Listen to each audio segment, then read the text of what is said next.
What's going on, guys? Today I'm going to show you how to play Storybook Brawl, give you a really quick and basic beginner's guide. Storybook Brawl is an auto battler, very similar to games like Teamfight Tactics, Dota Auto Chess, except instead of using actual units that do battle, it uses cards. So it's kind of like merging a card game like Hearthstone or Magic the Gathering with the auto battler format. Super fun game. I actually find it to be a lot more fun. Originally, I thought I wouldn't like it compared to like Teamfight Tactics, which is just more action-y. But I find that like the strategy kind of prevails a little bit more in this game, and there's just a lot of different ways you can play that are all viable, wherein other games like Teamfight Tactics, Auto Chess, there's usually like a very dominant meta that you kind of have to stick to. And if you guys are looking for more info, definitely check out the link down below to our full written guide on our website, legendarymage.com.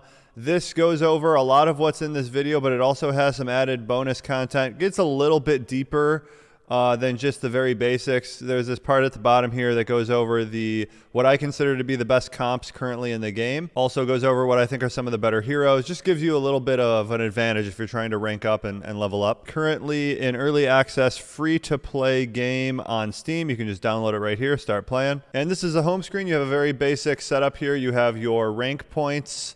Once you get above 3,000, then you see this starts to appear and you're on the ladder. It's more of an ELO matchmaking system. This is your fairy dust, which you can use to unlock heroes for free. You earn this each game you play. These are gems, which are the paid way to unlock heroes and different skins and stuff if you want that. And then these are your total wins. You can play a brawl, which will search for a matchmaking game against 7 other players.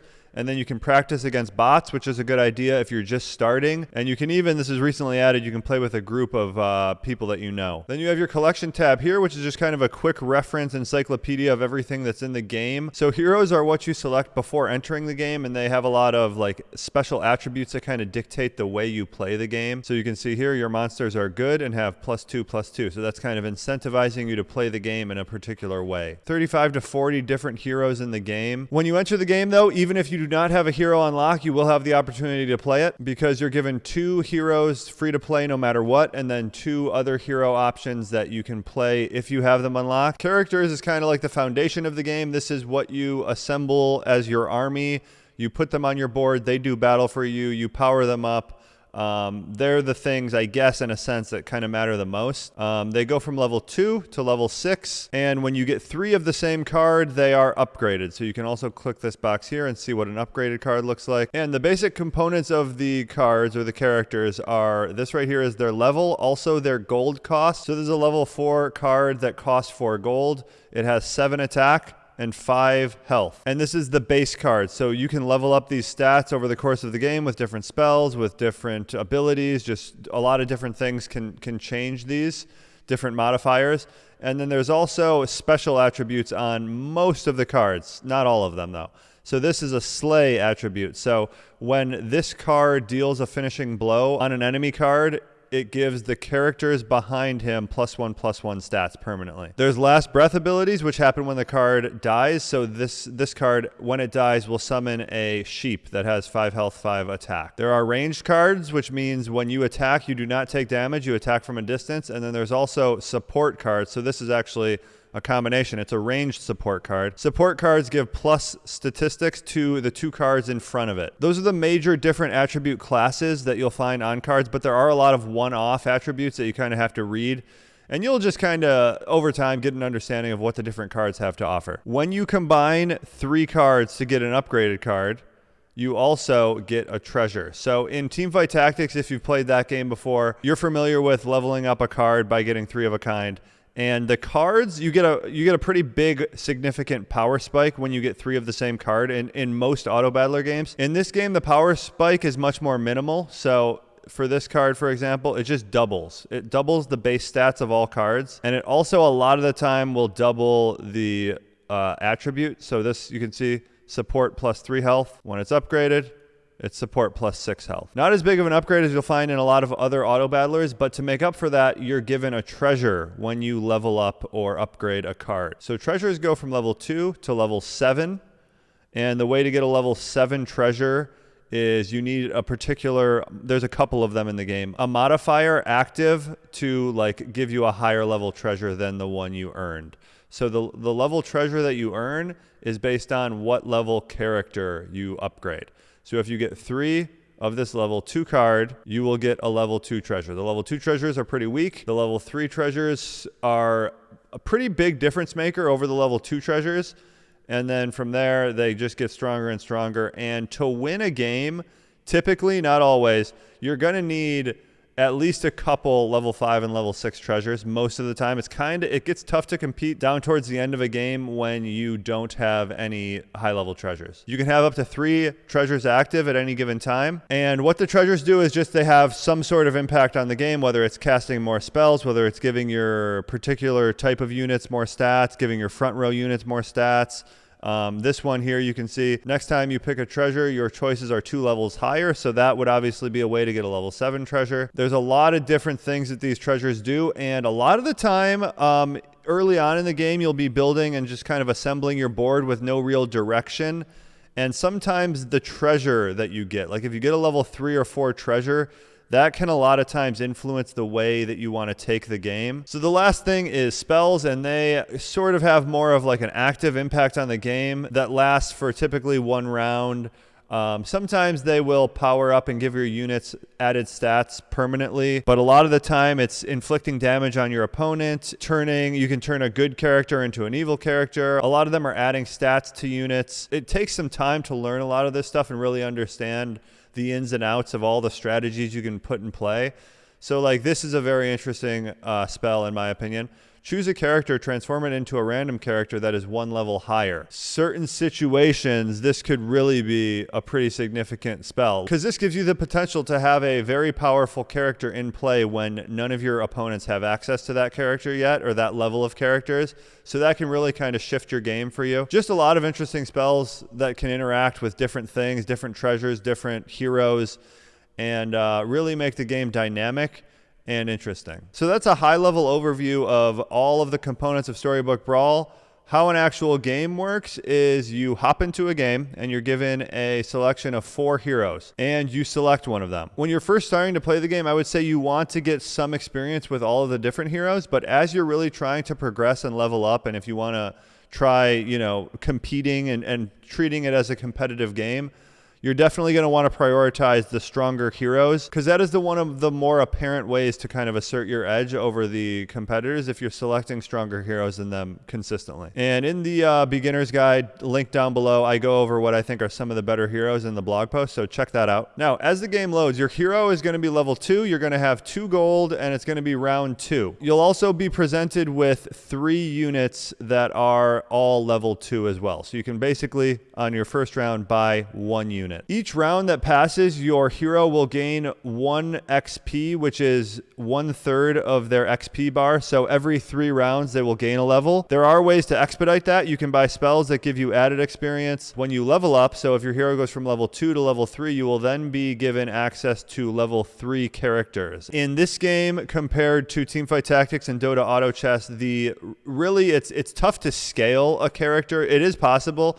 but like very rarely will you have a level 2 and 3 character on your game board when you're winning the game in the end. You'll typically have a lot of 5 and 6 level units. So a good strategy generally is to progress to the level 5 and 6 units as fast as possible, assuming of course that your board is stable and you're not losing a lot of health. So in the bottom right corner of your hero, you'll see your health. Start with 40, and every round you lose, you'll take damage depending on how many characters the other person has left at the end of the brawl. On the very left hand side, you'll see the other people in your lobby. The person that you're playing in the next round is going to be slightly highlighted, so you can use that to strategize a little bit. You can also hover over it and see what level they are. It's a good idea to check on what hero you're playing against, especially in the beginning rounds, because then you kind of know if you want to invest in a strong early game board or if you really have no chance of beating that hero early on. Up here in the top left area, there is a place where you can re-roll the shop, and it costs 1 gold. So early on, you want to limit your rerolls. You really want to be populating your board with characters as much as possible until you fill it up. You get 1 additional gold each round. So you get 2 gold round 2. Next round, you'll get 3 gold. It'll be round 3 up to 12. It stops at 12, and then you just continually get 12 gold for the rest of the game. To the top right of the shop, you have the ability to lock the shop, which will, if you see like a certain unit that you want next round, you can lock the shop. Little tip that I use is, say you're level 2 and next round you're going to be level 3. I would almost never lock the shop in that scenario. Almost never. There are some situations when it makes sense, but typically when you're going to level up and your shop is going to give you some new higher level units, you don't really want to be locking in the lower level units. That's kind of a rule I live by. Now, this was supposed to be a beginner's guide, but I feel like I need to tell you this, some of this stuff. It really helps out, and it took me a long time to learn it. So this is the opening round. We have a spell available to us, but we are going to take a unit because you got to kind of get your board populated so you can compete with the other opponents. A lot goes into the board positioning. So here you have 7 spots where you can place cards.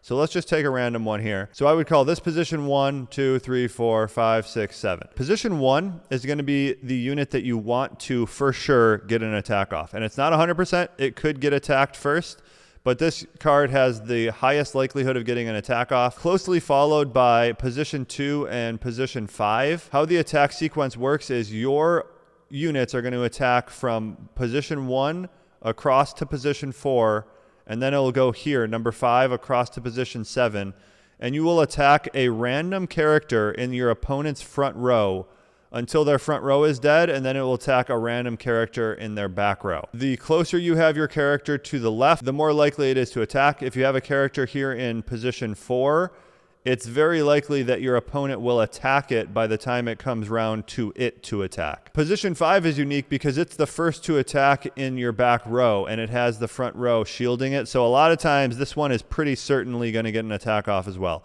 So keep that in mind. Position 4, position 3, these are more positions that you don't care too much if they get an attack off, or sometimes there's some units you even want to take additional and multiple attacks per round. You may want to put them in position 4. Back row is going to be where you put your support if you have any, like this right here is a support unit. And then certain units either power up over the course of a brawl, like maybe as units die or as you kill opposing units, they gain stats for that brawl only. You would want to put those in position 6 and 7. And there's certain units that you want to survive battles. You would put those obviously in position 7. Really quickly to summarize, position 7 has the highest likelihood of surviving a battle. Position 1 and position 5, and then I would say closely followed by position 2, have the highest chance of getting an attack off in a battle. And then position 3 and 4 are your units that maybe have a lot of health. Maybe you don't really care the timing of their attack. You just want them to be on your board because they're strong units. How an attack sequence would work is when your unit attacks, it does damage and it takes damage equal to the card that you're attacking's damage. The exception of that will be ranged units who attack from a distance, so they do damage and they don't take any damage. So they're pretty strong units, especially if you can power them up. They tend to have low attack damage for that reason because they are pretty strong units. So if you can get them to have a lot higher of attack damage, that's a useful strategy. Those are definitely strong units. That's going to do it for how to play Storybook Brawl. That's the beginner's guide. I went a little long. I had a lot of stuff, I guess, to cover. It's a little bit of a complicated game, but once you get in there and you start playing, you learn quickly, and it's very approachable. As you pick it up, you feel like you're really doing well, and it's really easy, but the more you play, the more you realize there is a lot of nuances and some deep strategy, even though it seems like kind of a basic game. Remember, if you're looking for more strategies and some viable team comps and some of the best heroes, in my opinion, just check out the link down below, legendarymage.com. We're going to be writing blog posts on a lot of the videos we put out on this channel in the future. So a lot of useful guides are going to be posted on that site. So definitely check it out. And if you guys have been on this channel for a long time, you may not recognize my voice. And that's because I am a new contributor who's going to be covering a number of different games. And overall, we're going to rebrand the channel and kind of take it in a little bit of a different direction. We're going to be covering a lot more auto battler, deck builder style games, and maybe a little bit less RPGs. So if you guys have any videos on Storybook Brawl or any questions with the game, any videos you'd like me to make in particular, just comment down below and I will do that. Thanks so much for joining us. See you next time.